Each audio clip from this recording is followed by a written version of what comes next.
اشوف اذا كانهم كذا يصير هذا سبيدياس.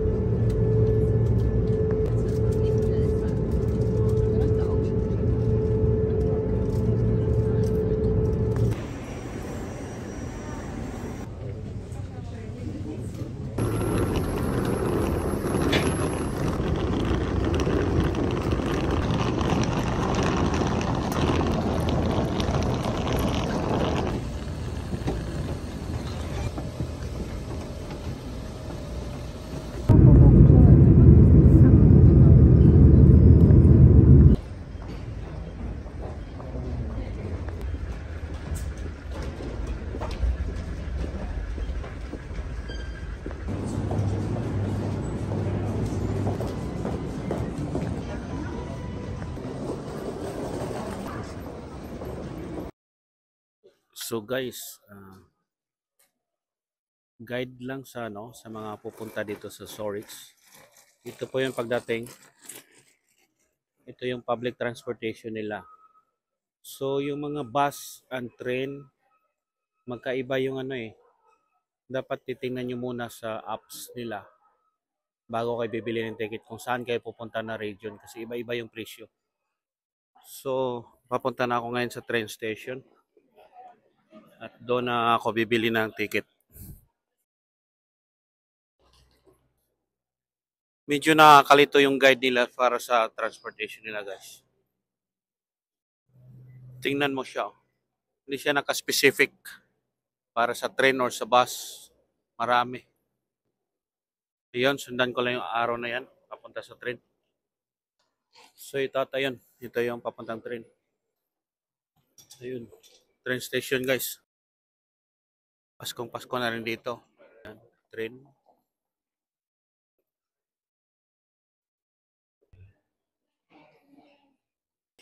Hola. Ito yung schedule ng train na paalis. Galing ng garbage bin nila guys. At ito yung train nila guys. Oh.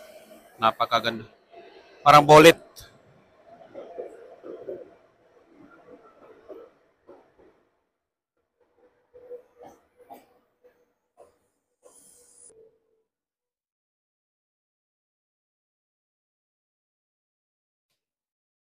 Wala na kano guys.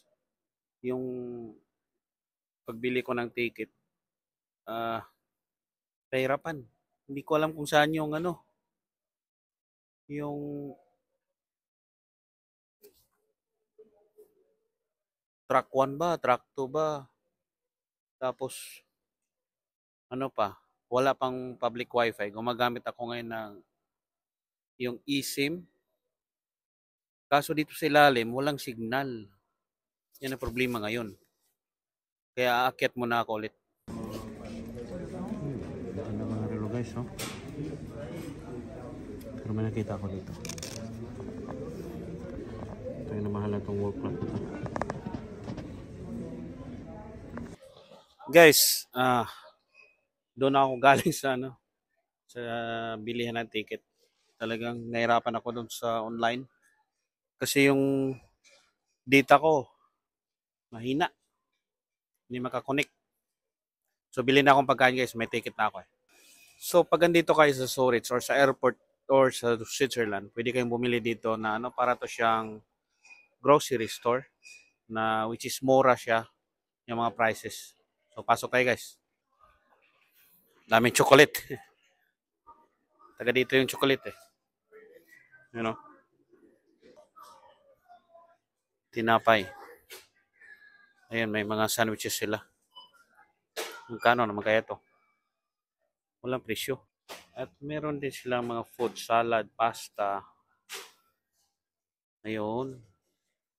Oh. Uy, mahal. Tag-ulo. So, kuha ako na dito. Coke Zero. So, Coke Zero guys.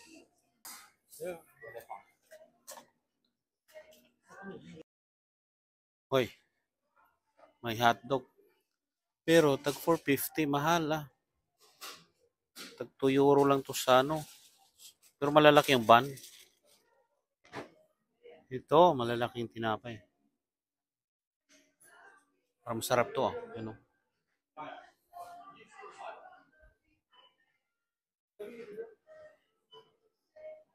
Bagil. So, ito yung bilhin ko at saka, ano pa ba? Naubos yun, ah. Ayun, 140. Laking croissant to.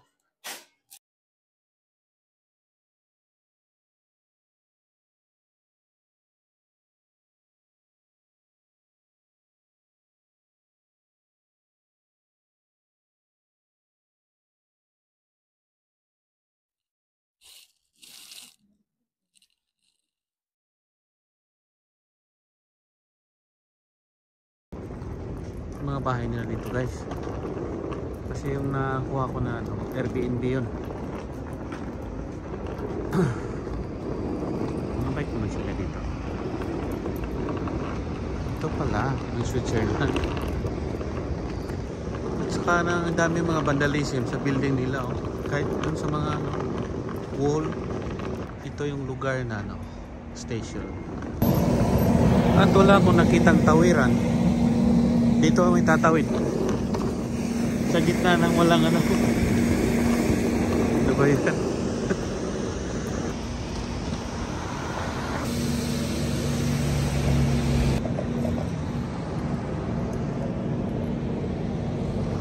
Sa lugar na to dito makalat yung basura. Hindi ka makakita ng ganito sa Finland. Nakalat yung kalsada. Saka ito, may mga vandals lagi. So ito na yung ano, accommodation, Airbnb. Saka ito, yung mga locker. At may art.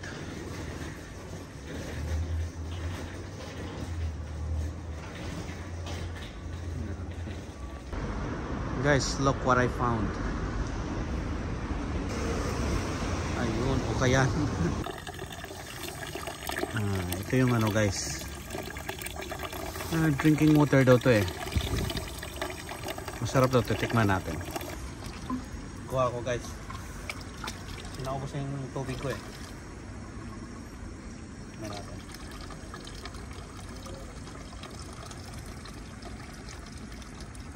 Iba yung lasa.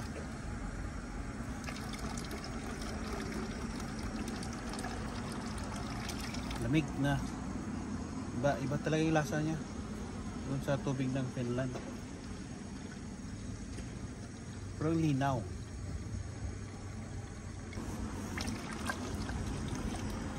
Tubig na ako. Ano? Sobrang linaw oh. Okay.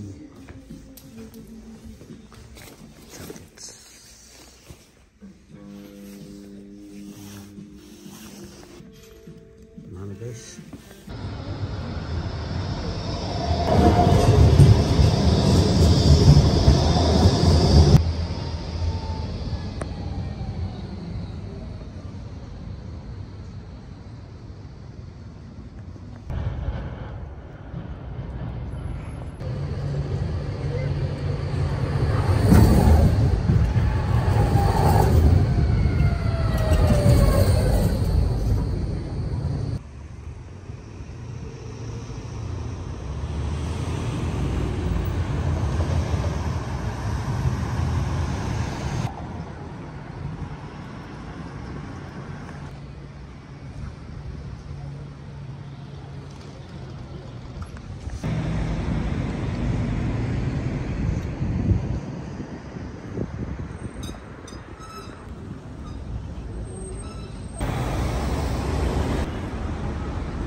So ito na yung ano guys, Christmas market dito sa Zoritz.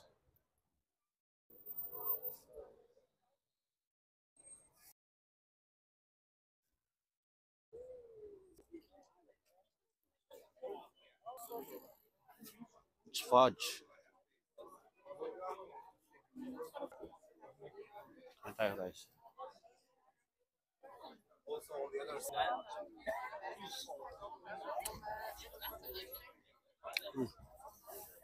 Sarap.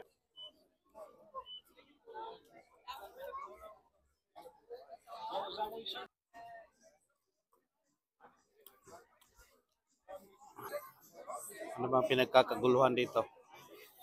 Daming tao.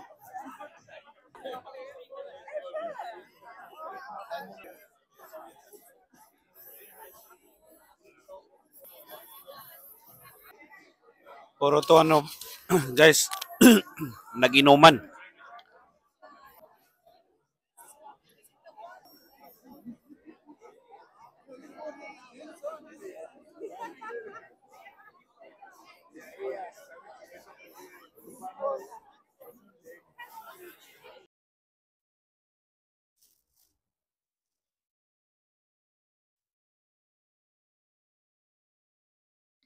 Parang okay yung ano dito spot ng pamingwit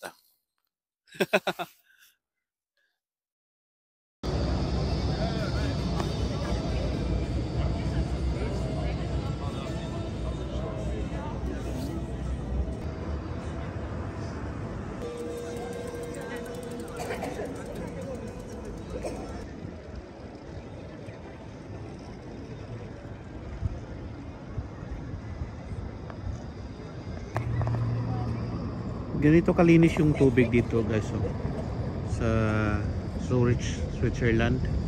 Kahit gabi, kitang-kita mo yung sa ilalim mo. Ang linaw. Di ba?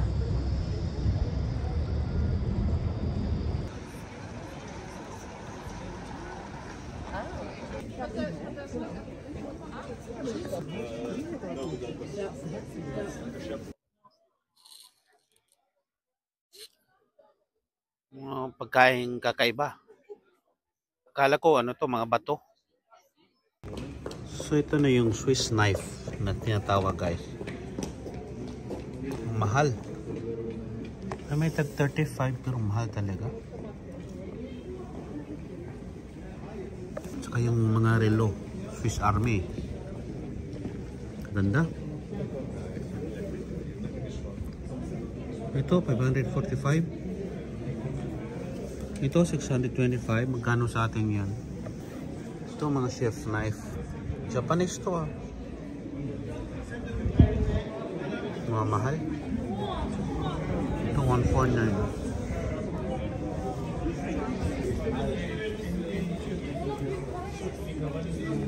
Sa mga relo. Para siyang alien spaceship. Ayan, tram ng Zurich.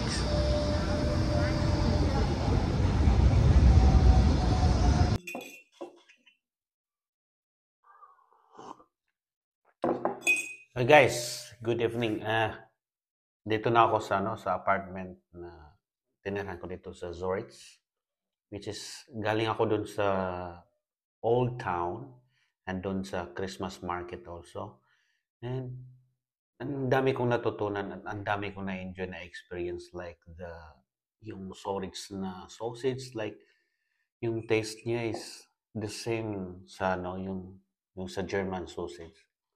And yung isa doon, yung natikman ko lastly, yung raclette na famous food. One of the local food here in Switzerland. So, you must try that one, guys. Meron akong, yung tindera doon. Mabait siya. Talagang pina-shoutout ko yung store niya. At least, kung sino may makapanood ng video na to, you can try the food that I tasted tonight. So that's all for today, guys, and hope that you enjoy my videos. And tomorrow it's gonna be a new adventure for day 2 here in Zurich, Switzerland. Thank you and have a nice day. Bye bye. Good night.